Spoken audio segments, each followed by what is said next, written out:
That's why I hate it when you force me to do everything that's such a hassle. If you're not going to be cooperative, you should be the one to take care of your mother. Just shut up and take care of her. If you don't like it, and if you're going to refuse, we'll get a divorce. These words completely severed the relationship between my husband Lars and I, in which our relationship has been on thin ice. I can't be with this man anymore. Fine, I understand. Then let's just get a divorce. Excuse me? Wait, what are you talking about? When you have no money, no job, and no house, you're asking for divorce? Oh, don't you worry about me. I'll go get the divorce papers as soon as I can. Hey, wait a minute. You can't be serious, right? My name is Megan. I am 32 years old, and I am a housewife. I have been married to my husband, Lars, for 4 years now. We were originally colleagues working for the same company, but when we got married, I left the company to become a full-time housewife. My parents divorced when I was very young, and my mother took custody of me and raised me as a single mother. But my husband did not care about that at all, and took very good care of me. My husband was 2 years older than me and was working in the upper management, so his salary was stable. I think we had a really nice honeymoon when we first got married. I had always had a strong desire to get married, and since my parents were divorced, I longed to be in a normal married life. Maybe that's why I became a full-time housewife. I concentrated on house chores and supporting my husband, who earned money and provided for the family, and I thought that was my happiness. Although my husband was sometimes a bit of a bossy husband, I was happy in my own way. Recently, however, my husband started talking about something really surprising. Can I talk to you for a minute? Oh, what's wrong? My mother wants to live with us. What? It's been 2 years since my father passed away, right? It's getting hard for her to live alone. My mother is 65 years old now, and she has some chronic illnesses. That's why I'd like to take care of her. I was surprised at this unexpected proposal. My mother-in-law, Debbie, who has been living alone since my father-in-law passed away, says she wanted to live together with us. You know my mother is getting weak in the legs.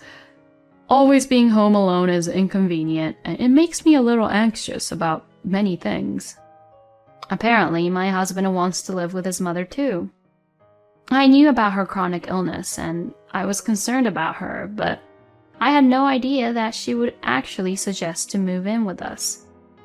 I had my doubts, but my husband has strongly requested it many times, so I decided to welcome Debbie into our house. When we decided to move in together, my mother-in-law sold the house she had been living in and came to the apartment where we were living, as if she had been preparing for the move. This is how my life with Debbie began.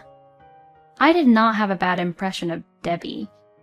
I did not visit her at her place often, but she was kind to me when I went to visit her during Thanksgivings and New Year's holidays. So I thought there would be no problem if I started living with her. However, when it came time to move in together, Debbie began to show her true nature, which she had never shown before. Megan, can you lend me some money? Huh? Why? I'm going out to the cafe with a friend. I don't have a job, so I don't have enough money at the moment, you know. But you do get pension, right? Besides, you have your husband's inheritance and money from selling your house that you had, don't you? I beg your pardon? What, are you implying that I shouldn't go out and see my friends? No, it's not like that. But the bag that you wanted the other day, we just paid for it out of our expenses, didn't we? Ah, how stingy are you? It's fine to at least pay for the cafe. I'm going to tell Lars about this. You're a housewife in the first place, so it's Lars who's actually paying for it anyways. That's true. But my husband entrusted me to manage the family finances. So if I don't do my best, our life will eventually become difficult because of Debbie's habit of spending money. And since your legs are getting weaker, I think it would be better if you didn't go out so much. You're always making excuses, huh? You really are an inflexible woman. Saying this, Debbie angrily went back to her room. No matter how angry my mother-in-law may be with me, this thing is non-negotiable. But it looks like Debbie convinced my husband. Hey, Megan, what did you say to my mother? Huh? I heard from my mother that you were trying to forbid her from going out with her friends and lock her up in this house. What the? I didn't do that. Debbie didn't even give me back the money for the bag the other day, but she asked me to lend me her money for going to cafe with her friends, so I refused. Huh? Why did you even refuse her request without telling me? I'm the one who earns money here, so I decide how to spend my money. You could at least hand her the money for cafe. Fine. To this, Debbie grinned and said to me, See, I told you. It's Lars who's paying for it. Well then, give me $50. Excuse me? $50 for the cafe? Well, you don't know how much it costs, do you? So if that's the case, it's normal to bring money just in case. Yes, but... Just give her $50. God, I really didn't think that you were such a difficult wife. Huh? So it's all my fault then? Lars spoils his own mother too much. Wow, Lars. You must be having a really difficult time. All right, I'll step up here and educate Megan about being a wife. What? Mother, really? That would be great. It's for you, Lars. Of course I'd do that. Who do they think they are? I came to know not only Debbie's true nature, but also that my husband was a mama's boy. Having received permission from my husband, Debbie got carried away and began to behave more and more terrible towards me. She complained that my cooking was bad and tasteless. She complained that the vacuum cleaner was too noisy. She complained about the timing of my laundry, and she complained about my house chores. I am sure she doesn't like anything I do. Furthermore, it seems to feel like she is always acting like the guest of the house and never helps me with the house chores.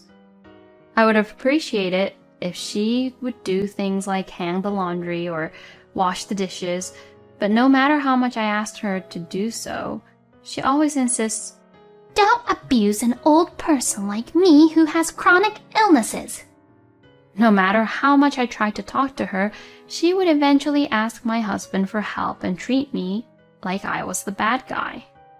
In the end, my husband gets angry with me and I end up feeling terrible. I guess this is exactly what being bullied by a mother-in-law must mean. Debbie's attitude is as bad as ever, and my husband takes Debbie's comments to heart and treats me like I'm a bad wife. If you annoy my mother too much, I'll kick you out of the house. He would even say such things like that. Debbie always smiles when she sees me getting yelled at by my husband. What in the world have I done? If I had been mean to Debbie, I would understand.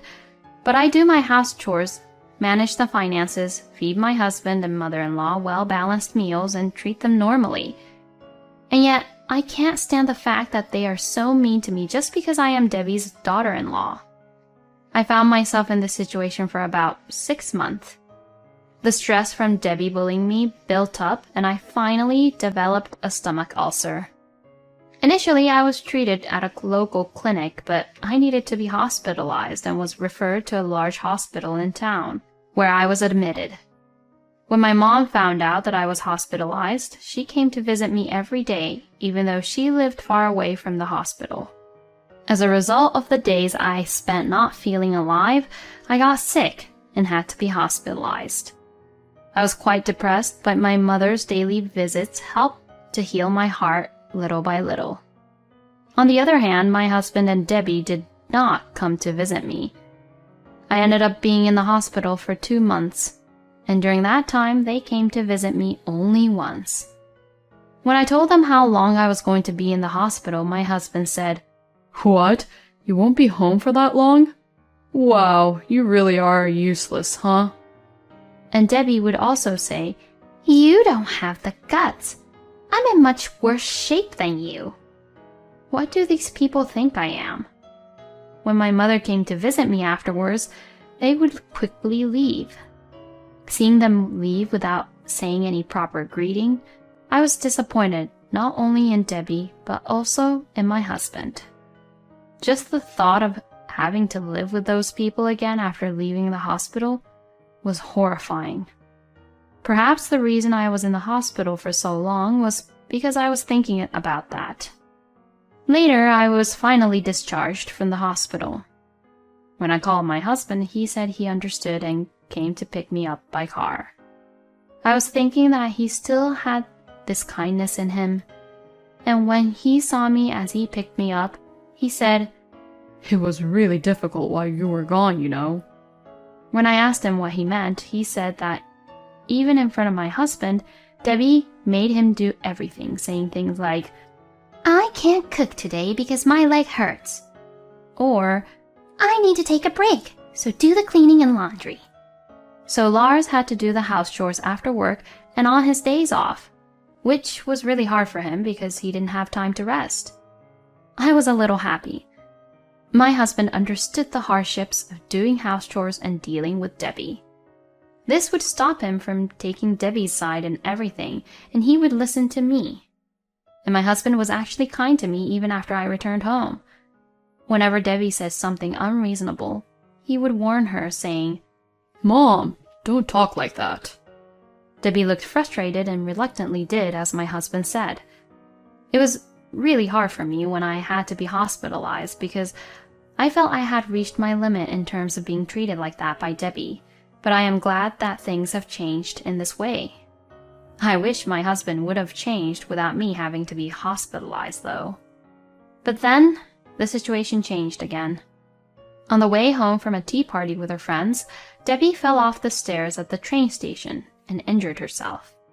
Unfortunately, the injury itself was not so serious, but as a result, the chronic illness she had in her leg worsened, and she became unable to live her daily life easily as before. The doctor told her that she would require long-term care. Debbie was going to be hospitalized for the time being, and when Lars returned home, he wanted to discuss the future with me. At that time, I thought that my husband would cooperate with me and take care of Debbie together. But what my husband would say was unbelievable and not so nice. "I'll leave it to you to look after my mother." Excuse me? "You're the one who stays at home during the day all the time, and it would be better if a woman did it, wouldn't it?" Now, wait a minute. Why is it decided that I would be the only one looking after her? You should be the one taking care of her at night or on your days off.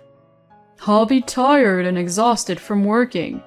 I'm too tired to take care of her after work, and I need to recover my strength on my days off.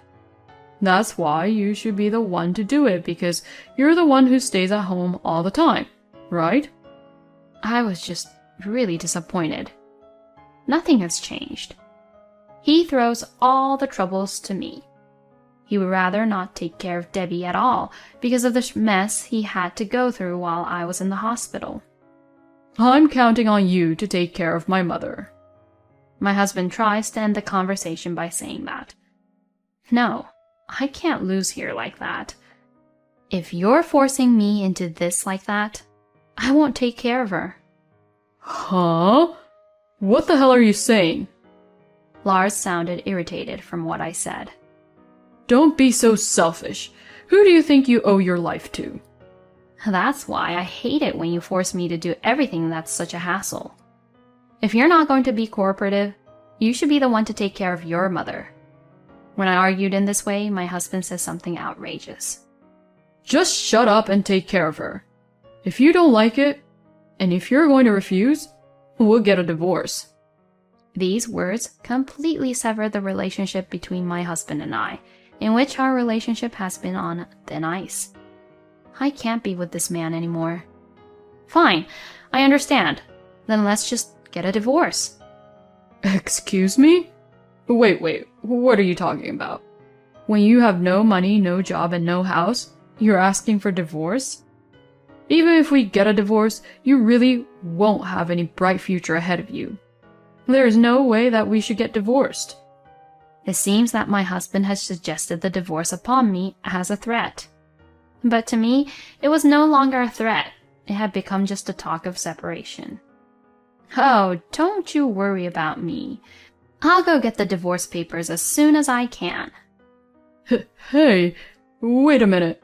You can't be serious, right? My husband was obviously upset, but I guess he didn't want to lose and show how upset he was. He fidgeted and just watched silently as I prepared to leave. I was on my way to the town hall when I called someone. Oh, hello. Sorry to call you so suddenly. Can I take you up on the talk that we had before? Yeah, I couldn't take it anymore. I'm even heading over to the town hall right now. Really? Thanks. Well then, see you soon. After that, I went home with the divorce papers. When I entered the living room, my husband still looked upset, and he was just looking over at me and didn't move. Here are the divorce papers. Just sign these. Are you sure about this? What? So you had no intention of getting a divorce, but you say things like we get a divorce? You're so lame and stupid. When I provoked him, my husband's face turned red, and he got angry. Fine. If you're fine with it, then sure. Let's just get on with it. I thought I could reconsider about divorce, but we're done for. I'm divorcing you. Whatever. Just shut up and sign here. I urged my husband, who was being reluctant on signing the papers and not holding a pen. He sat down on a chair loudly and signed the divorce papers. There, you sure about this, huh? I ignored these words and signed my part. Okay, well then, I'll submit the papers. Then I started packing up my stuff. While I was packing up my stuff, my husband was there just fidgeting around, not knowing what to do. I guess he wants me to stop the divorce. But I've reached my limit. I packed my things without worrying about my husband and loaded them into my mother's car, which arrived a few minutes later. Well, good luck taking care of Debbie. I said this to my husband for the last time and left the house. My husband seemed to want to say something. I laughed in the elevator, remembering my husband's facial expression, which was in a shock. I immediately filed the divorce papers, and my divorce from my husband was successfully finalized. Then, about 2 months later, I received a phone call from an unknown number. I thought it might be a work-related call, so I answered anyway. What the heck do you want from me? Hey, Megan, when will you come back here? Huh? What the heck are you saying? We got divorced, you know. And now we're strangers, you know. Oh, don't say that, and please, just come back. You've been a full-time housewife when you were with me, so you're only working part-time jobs, right? Even if your mother lived with you, it would be hard for you to make ends meet even if you both worked part-time jobs, since it's just you and your mother. I mean, you shouldn't even be worrying about me like that since we're divorced. Please, Megan, please, come back. Not only am I taking care of my mother with her leg injury, but she's also got dementia, and she's throwing tantrums all the time, and the house is a mess. Let's start over with our married life like the old days, where I earned a decent amount and you take care of the house. I couldn't help but laugh. You just want to have it easy for yourself, huh? I'm sorry to say this, but I'm working hard at my friend's company as a full-time employee at the moment. What? My friend knew about my Spanish skills, and now I'm in charge of dealing with an overseas Spanish company. So, the salary is pretty good. If your salary hasn't changed, I probably earn more than you now. No way. So, I'm not in need of a place to live, money, job, or anything else. In fact, I'm super happy to be free from you and Debbie. So don't contact me anymore. If you try to contact me, even if I change my number, I will call the police immediately. Oh, hey, wait. Before my husband could say anything, I hung up the phone.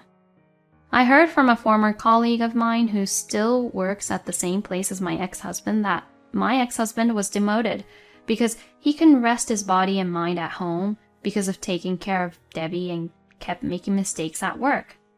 However, the cost of caring for Debbie is very expensive, so he is still in a difficult situation, and his income has been reduced, which makes it even more difficult. Well, he got what he deserved. On the other hand, I have steadily built up my career, and my income has increased. I am now living a comfortable life in a slightly more expensive apartment. It's amazing how much bullying can end you up with a stomach ulcer.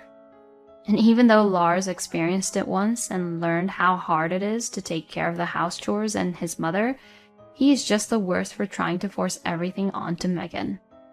I can only say that he deserved to be abandoned by Megan in the end, and all the burden came to him. I hope that Megan will continue to work hard at her job, while also fulfilling her private life. Thank you for watching until the end. Please subscribe to our channel. See you in our next video.